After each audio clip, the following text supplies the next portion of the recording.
tayo uli ngayon sa Diwata Pares, no? Hindi lang Pares ang matitikman dito dahil marami na rin siyang ino-offer ng mga lutong ulam na pang-restaurant. At kasama ko ngayon na nag-iisang Diwata ng Pilipinas. Lapit ka ng konti. Ayan. Ayan, so, Adil, may tatanong ako sa'yo. So, ito, nung kasikatan mo ba, may gumamit ba sa kasikatan mo?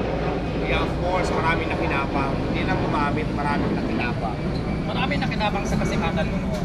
Alam niyo yan kasi, di ba, nandito na sila sa noon lang, ibig sabihin, Makuha nga ako ng kinabang na kapatid. sila doon. So, ibig sabihin, nagpagamit ka rin sa mga tao ngayon. Actually, ano naman, parang win-win situation tayo. Makuha. Kasi hindi naman tayo may kilala dito. Sige. So, nandun na tayo sa ginamit ng kasikatan mo para din sila sumikat. Ano ang natutunan mong aral magmula nung sumikat ka, tapos medyo bumaba? Hindi naman tinatawag na laos or bumagsak. Yung medyo lumaylo lang ang ano mo, ang business mo. Anong natutunan mong aral? Piliin maging gumiti sa camera at piliin ang magiging kaibigan na ng totoo at huwag magtitiwala sa mga tao hindi mo masyadong yan ang mga natutunan ko.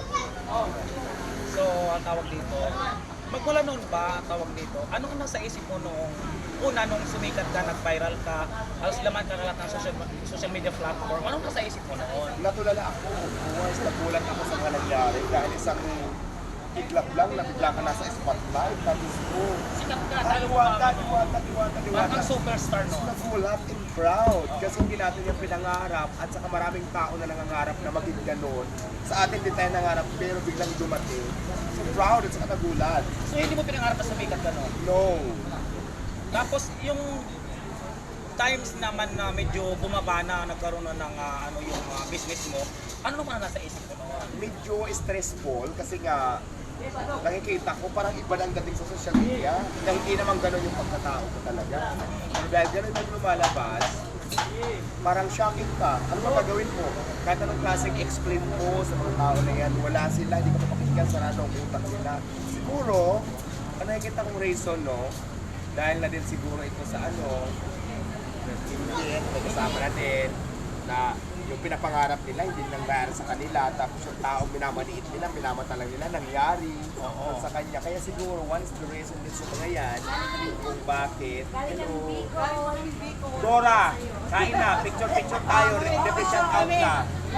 Awit lang ha. So, ayan, galing ng Bicol pa, oh.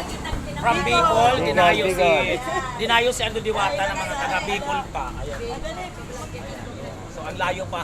So, ganito dito ngayon na nagaganap kay Diwata, no? Masigla na uli, dinadayo na uli ang kanyang parisan. Maraming mga nagpuntahan ng mga sikat ng mga content creator at saka ayan, katulad nila. Ayan. So, ayan, dinadayo na uli, dinudumog na uli ang Diwata Pares Overload.